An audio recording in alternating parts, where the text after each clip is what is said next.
Hey everybody, welcome to Declutter Me. This is episode 14. Hey Shelina, how are you doing this week? I'm alright, thank you. How are you doing? I'm good as well.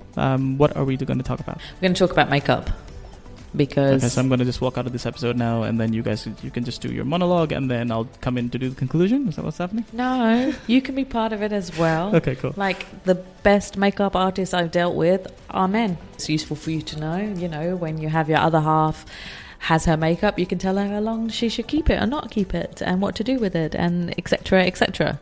When has that ever worked? Like oh my God. You're asking me to tell eventual significant other. The violins are playing. Yeah. So the eventual significant other, how and what she should do and how she should organize her makeup, going to go down well. It might do.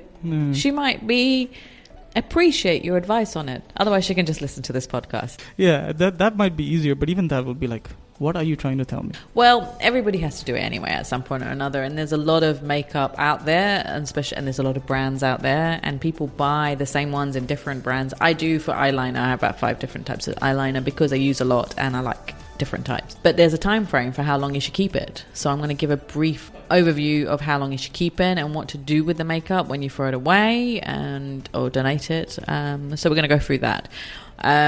So the main thing is like mascara. Mascara is a big thing because mascara goes off really quickly, and if you keep it for too long it can be dangerous for your eyes. So that one is to keep only for 3 months. Okay. So people have to keep that for that long, and it's very funny that you're disagreeing. It's hilarious today. I'm just okay. Mm-hmm. And same with liquid eyeliner, you have to keep that for that long. From the 6 months to 1 year, it's foundation and concealer, as well as face washes and eye creams.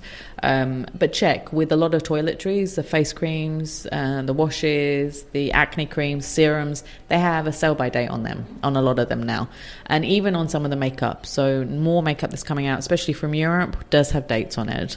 I'm not too sure about the Korean stuff and the American products, but I know the European ones do. So just check on that. But when you say like whatever, toss them out or don't use them beyond whatever 2 months or 6 months, whatever, this is just in terms of even storage, or do you mean like in terms of actual use?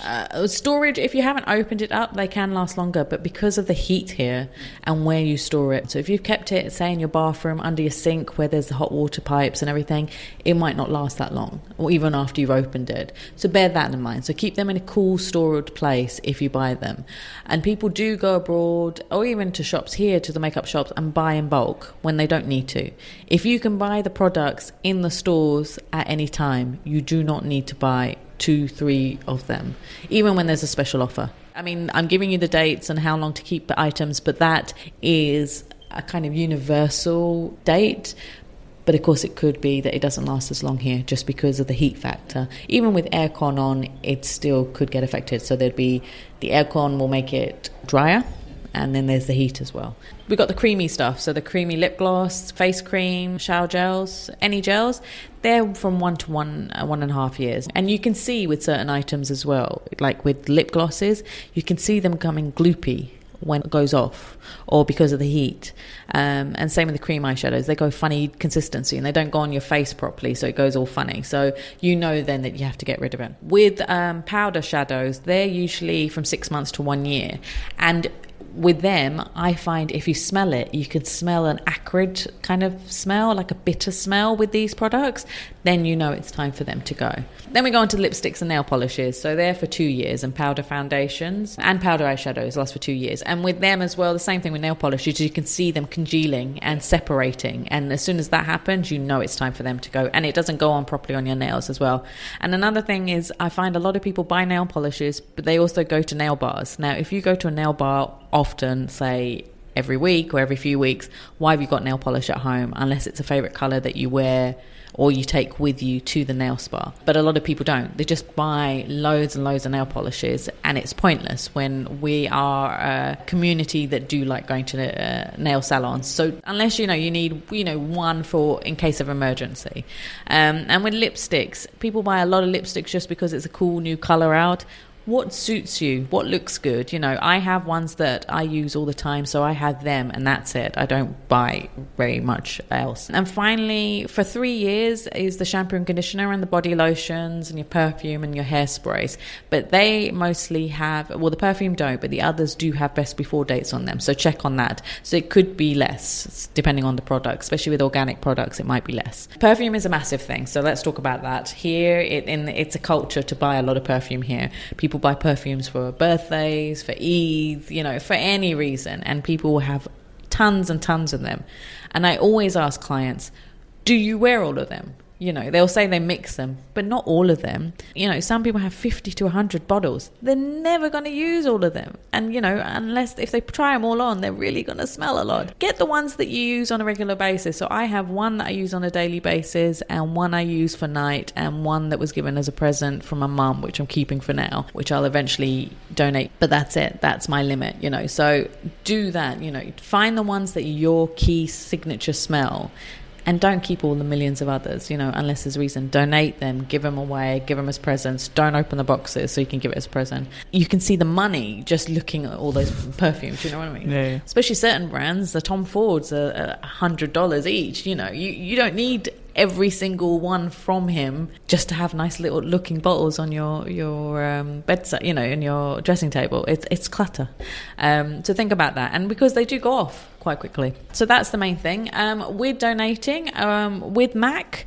If you finish the containers, you can give 6 of them back to MAC. They have a special initiative that they've had for many, many years. If you give 6 of their empty containers back, you get a free lipstick. So I do that all the time. So there's a lipstick I use all the time from MAC, and I go through it so quickly that I always have lots of empty containers to give away. And the same is Lush. Lush has, and I can't remember how many empty containers it is, but if you can give them back, I think it's 6 as well. Give that back, you get something free as well. So there's a lot of initiatives out there to help people to recycle. And certain places, Shuamera, which is big in Asia, you can get a palette and then refill them with the eyeshadow so that you don't have to buy the whole sets. You can just get the separate eyeshadows for the palettes. So it's brilliant. There's lots of initiatives, so use them. But the first thing is to declutter the ones that are old.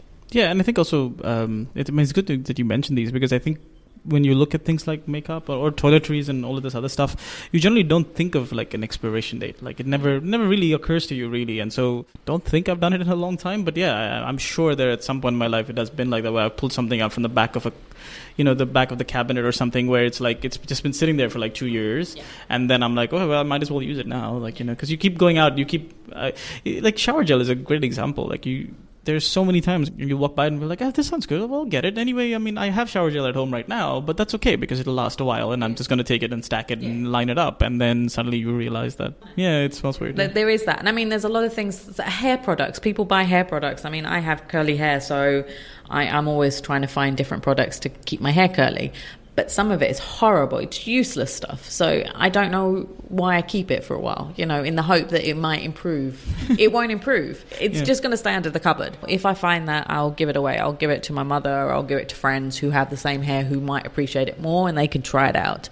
Or my maid, she loves it, that I give her a lot of stuff. So, and, you know, I get free samples of things if I don't use it. I get free samples of perfumes, and I only wear one kind, so I don't want any of these samples, so that's given away a lot as well. But yeah, people don't realize, and men don't realize as well. And like grooming products, you know, shaving gel does have an expiration date as well. You see at the bottom of the can, and check, and if it gets rusty on the can, then you know it's time for it to go. And you can feel it when you spray it out. Even with hairspray, you can feel it's not the right thing. And a big thing I always say to people, sun cream. Sun cream actually has an expiration date in big letters on it, because they do go off, they stop working. And here, take off 6 months from that date because of the heat and because we take it out into the beach where it's so hot. So that one, they do go off. So you have to be careful, especially when you use it with kids. So yeah, so that's my advice today for makeup and toiletries. Excellent. You can find more information about the show notes, and all our other episodes by visiting declutterme.com/podcast. That's declutterme.com/podcast. Shelina, if people want to reach out to you, how did they do that? They can go to the website as well and go to the contact section and fill in the form, and I'll be happy to help them with organising their toiletries and their makeup. Excellent. All right, we'll see you next week. Okay, bye. Bye.